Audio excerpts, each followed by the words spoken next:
عن عبادة بن الصامت رضي الله عنه أن رسول الله صلى الله عليه وسلم قال وحوله عصابة من أصحابه بايعوني على أن لا تشركوا بالله شيئا ولا تسرقوا ولا تزنوا ولا تقتلوا أولادكم ولا تأتوا ببهتان تفترونه بين أيديكم وأرجلكم ولا تعصوا في معروف فمن وفى منكم فأجره على الله ومن أصاب من ذلك شيئا فعوقب في الدنيا فهو كفارة له ومن أصاب من ذلك شيئا ثم ستره الله فهو إلى الله إن شاء عفا عنه وإن شاء عاقبه فبايعناه على ذلك।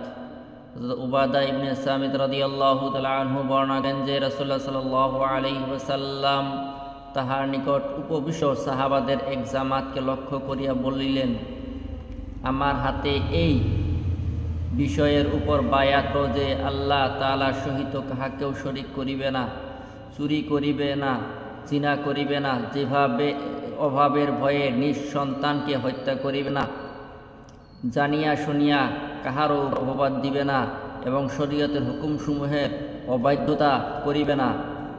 যে কেহ তোমাদের মধ্যে হইতে এই অঙ্গীকার পূর্ণ করিবে তাহার প্রতিদান আল্লাহ তাআলার দায়িত্বে।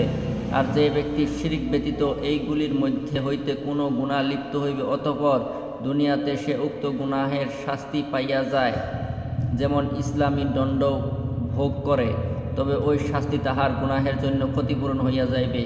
আর যদি আল্লাহ তাআলা উহা মধ্য হইতে কোনো গোপন করিয়া রাখেন এবং দুনিয়াতে সে শাস্তি পাইল না, তবে তাহার বিষয় আল্লাহ তাআলার ইচ্ছার উপর নির্ভর করিবে। আপন দয়া ও অনুগ্রহে আখিরাতে ক্ষমা করিয়া দিবেন আর চাহিলে শাস্তি দিবেন। হযরত উবাদা রাদিয়াল্লাহু তাআলা আনহু বলেন, আমরা এই বিষয়গুলির উপর তাহার হাতে বায়াত গ্রহণ করিলাম।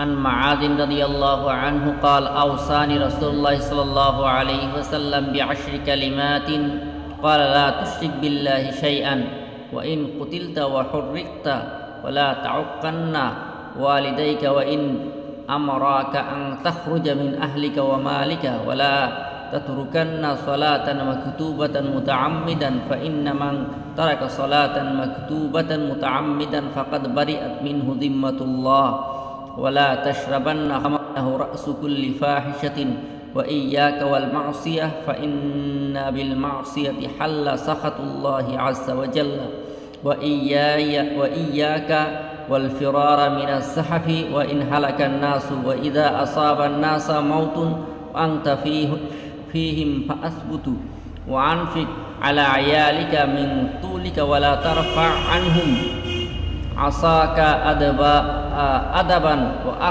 وأخذهم في الله। হযরত মুআজ রাদিয়াল্লাহু তাআলা আনহু বলেন, রাসূল সাল্লাল্লাহু আলাইহি ওয়াসাল্লামকে 10টি বিষয়ে ওসিয়ত করিয়াছেন, আল্লাহ তাআলার সহিত কোনো কিছুকে শরীক করিবেন না। যদি তোমাকে হত্যা করা হয় এবং জ্বালাইয়া দেওয়া হয়, মাতা পিতার অবাধ্য করিবেন না। যদিও তাহারা তোমাকে এই হুকুম করে যে স্ত্রীকে ছাড়িয়া দাও এবং সমস্ত সম্পদ খরচ করিয়া ফেলো, জানিয়া বুঝিয়া ফরজ নামাজ ছাড়িবে না।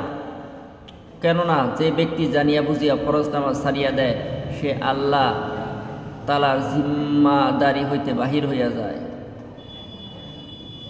শরাব পান করিবে না, কেননা ইহা সকল অন্যায়ের মূল। আল্লাহ তাআলার নাফরমানি করিবে না, কেননা নাফরমানির কারণে আল্লাহ তাআলার অসন্তুষ্টি অবতীর্ণ হয়। যুদ্ধের ময়দান হইতে পলায়ন করিবে না। যদিও তোমার সকল সঙ্গী মরিয়া যায়, যখন লোকদের মধ্যে মহামারী আকার মৃত্যু ব্যাপক হইয়া যায়,